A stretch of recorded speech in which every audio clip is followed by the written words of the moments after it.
আসসালামু আলাইকুম। জানিয়ে দেব এই মুহূর্তে হাতে পাওয়া সর্বশেষ ভয়ঙ্কর কিছু আন্তর্জাতিক আপডেট বাংলা সংবাদ। শুরুতেই থাকছে সংবাদ শিরোনাম। শুরুতেই জানিয়ে দেব পরমাণু অস্ত্র ভান্ডারকে আধুনিকীকরণ করেছে পাকিস্তান, দাবি মার্কিন গোয়েন্দাদের। জানিয়ে দেব গাজা স্কুলে বোমাবর্ষণ, যুদ্ধবন্ধে ইউরোপ ও আরব দেশগুলোর আহ্বান। এরপর রয়েছে ভারতের পানি বন্ধের প্রতিক্রিয়ায় পাকিস্তানের জোর প্রস্তুতি। সর্বশেষ থাকছে ফিলিস্তিনি রাষ্ট্রকে স্বীকৃতি দেওয়ার ঘোষণা দিল মাল্টা। এখন শুনছিলেন সংবাদ শিরোনাম, এবার বিস্তারিত।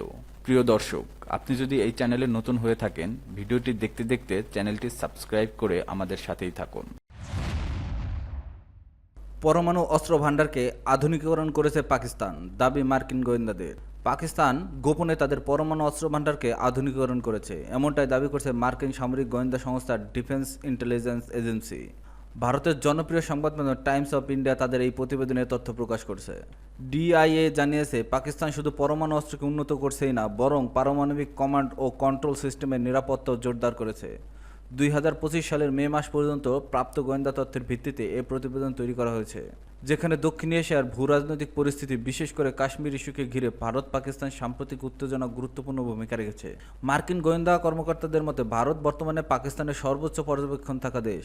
ইসলামাবাদ আগামী এক বছরে সীমান্তবর্তী দেশগুলোর মধ্যে ভারতকেই প্রধান হুমকি হিসেবে বিবেচনা করে সামরিক প্রস্তুতি ও পারমাণবিক সক্ষমতা উভয় খাতেই অগ্রাধিকার দেবে। প্রতিবেদনে আরও বলা হয়েছে পাকিস্তান তাদের সামরিক ও পারমাণবিক ক্ষমতাকে ভারতের তুলনায় উন্নত করতে আপ্রাণ চেষ্টা চালাচ্ছে। এদিকে সামরিক বিশ্লেষকদের মতে এই প্রতিযোগিতার ফলে দক্ষিণ এশিয়ার নতুন করে পরমাণু উত্তেজনা বৃদ্ধি পেতে পারে। গ্লোবাল ফায়ার পাওয়ার নামক আন্তর্জাতিক পর্যবেক্ষণ সংস্থার 2025 সালের সর্বশেষ পরিসংখ্যান অনুযায়ী ভারতের হাতে রয়েছে 130 থেকে 140টি পরমাণু অস্ত্র, আর পাকিস্তানের হাতে রয়েছে 140 থেকে 150টি পরমাণু অস্ত্র। পরিসংখ্যান বলছে সংখ্যার দিক থেকে পাকিস্তান সামান্য এগিয়ে, যদিও দুই দেশের ক্রমাগত তাদের পরমাণু প্রযুক্তি উন্নত করতে কাজ করছে।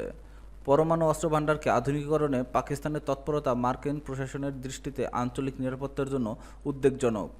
বিশেষ করে আফগানিস্তান থেকে যুক্তরাষ্ট্রের সেনা প্রত্যাহারের পর দক্ষিণ এশিয়ার অস্থিরতা বেড়েছে। এমন অবস্থায় পারমাণবিক অস্ত্র ভান্ডার আধুনিকীকরণ অঞ্চলে আরও অস্থিরতা সৃষ্টি করতে পারে বলে ধারণা করা হয়েছে। গাজার স্কুলে বোমাবর্ষণ, যুদ্ধবন্ধে ইউরোপ ও আরব দেশের আহ্বান। ইসরায়েলি বাহিনী গাজার একটি স্কুলে আশ্রয়কেন্দ্রে বোমাবর্ষণ করে অন্তত 19 জনকে হত্যা করেছে। নিহতদের মধ্যে রয়েছে শিশু, রেড ক্রসের 2 কর্মী, এক সাংবাদিক এবং গাজার 11 বছর বয়সী ইনফ্লুয়েন্সার ইয়াকিন আহমাদ। একই সময়ে ইয়েমেনের হুতি বিদ্রোহীরা ইসরায়েলের প্রধান বেন গুরিয়ান বিমানবন্দর ক্ষেপণাস্ত্র হামলার দাবি করছে। ইসরায়েলি সেনাবাহিনী জানিয়েছে তারা ক্ষেপণাস্ত্রটি প্রতিহত করেছে। গাজার স্বাস্থ্য মন্ত্রণালয়ের তথ্যমতে যুদ্ধ শুরুর পর থেকে এ পর্যন্ত অন্তত 53,939 জন ফিলিস্তিনি নিহত এবং 1,22,797 জন আহত হয়েছে। গাজায় সরাসরি মিডিয়া অফিস জানিয়েছে ধ্বংসস্তূপের নিচে চাপা পড়ে থাকা বহু মানুষের সন্ধান না মেলায় প্রকৃত মৃত্যুর সংখ্যা 61,700 ছাড়িয়ে গেছে বলে ধারণা করা হচ্ছে। অন্যদিকে 2023 সালের 7 অক্টোবর হামাসের হামলায় ইসরায়েলের নিহত হয় 1,139 জন এবং 200 জনের বেশি লোককে জিম্মি করা হয়। এদিকে স্পেনের রাজধানী মাদ্রিদে 20টি ইউরোপীয় ও আরব দেশের পররাষ্ট্রমন্ত্রীদের অংশগ্রহণে একটি বৈঠক চলছে। স্পেন ইউরোপীয় ইউনিয়ন ও ইসরায়েলের মধ্যে চুক্তি স্থগিতের আহ্বান জানিয়েছে এবং ফিলিস্তিন ইসরায়েলের দ্বিরাষ্ট্র সমাধানের পক্ষে জোরালো কূটনৈতিক চাপ সৃষ্টি করেছে। স্পেন স্পষ্ট জানিয়েছে ইসরায়েলের বিরুদ্ধে নিষেধাজ্ঞা বিবেচনায় নেওয়ার সময় এসেছে। ভারতের পানি বন্ধের প্রতিক্রিয়ায় পাকিস্তানের জোর প্রস্তুতি। ভারতের পক্ষ থেকে ইন্দাস পানি চুক্তি স্থগিত করার পর পাকিস্তান দ্রুততম সময়ের মধ্যে দেশের জলবিদ্যুৎ প্রকল্পগুলো সম্পন্ন করার ঘোষণা দিয়েছে।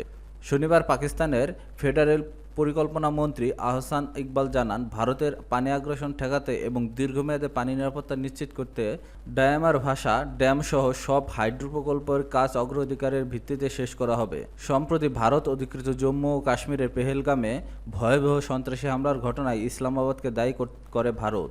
সে ঘটনার প্রতিক্রিয়ায় 1960 সালের ইন্দাস পানি চুক্তি স্থগিত রাখার সিদ্ধান্ত নেয় দিল্লি। যদিও পাকিস্তান ওই হামলার সঙ্গে সম্পৃক্ততার কথা অস্বীকার করছে, তবে দুই দেশের মধ্যে যুদ্ধবিরতি চুক্তি হলেও পানি চুক্তি এখনও পুনরায় কার্যকর হয়নি। মন্ত্রী আহসান ইকবাল বলেন, ভারতের পানি আগ্রাসনের প্রেক্ষিতে আমরা দেশের সব জলসম্পদ প্রকল্প দ্রুত সম্পন্ন করার বিষয়ে প্রতিশ্রুতিবদ্ধ। পানি নিরাপত্তার প্রশ্নে কোনো ছাড় দেওয়া হবে না। তিনি আরও জানান, আসন্ন বাজেটে এই প্রকল্পগুলোর জন্য অগ্রাধিকারের ভিত্তিতে অর্থ বরাদ্দ দেওয়া হবে। ভারতের প্রধানমন্ত্রী নরেন্দ্র মোদী সম্প্রতি ঘোষণা দেন যে সেসব নদীর উপর ভারতের অধিকার রয়েছে সেগুলো থেকে পাকিস্তানকে পানি দেওয়া হবে না। এর জবাবে পাকিস্তানের আন্তঃবাহিনী জনসংযোগ পরিদপ্তরের মহাপরিচালক লেফটেন্যান্ট জেনারেল আহমেদ শরীফ চৌধুরী বলে, এই ধরনের চিন্তা পাগলামি ছাড়া কিছুই নয়। প্রায় 24 কোটি মানুষের পানি বন্ধ করা বাস্তবিকভাবে অসম্ভব। আল জাজিরাকে দেওয়া এক সাক্ষাৎকারে তিনি বলেন, শুধু একজন উন্মাদ ব্যক্তি ভাবতে পারেন যে ভারত পাকিস্তানের পানি পুরোপুরি বন্ধ করতে পারবে। আহসান ইকবাল আরও জানান, বাজেট বিলম্বিত হওয়ার কারণ হলো প্রধানমন্ত্রী বিদেশ সফরে রয়েছেন এবং ঈদের ছুটিতে চলছে। তিনি জোর দিয়ে বলেন, বাজেট বিষয়ে কোনো আন্তর্জাতিক মুদ্রা তহবিলের চাপ নেই। তিনি বলেন, দেশের বর্তমান নিরাপত্তা পরিস্থিতির কারণে প্রতিরক্ষা বাজেট বাড়ানোর প্রয়োজন এবং একই সঙ্গে তরুণ প্রকৌশলীদের জন্য একটি বেতনভুক্ত ইন্টার্নশিপ প্রোগ্রাম চালু করা হবে।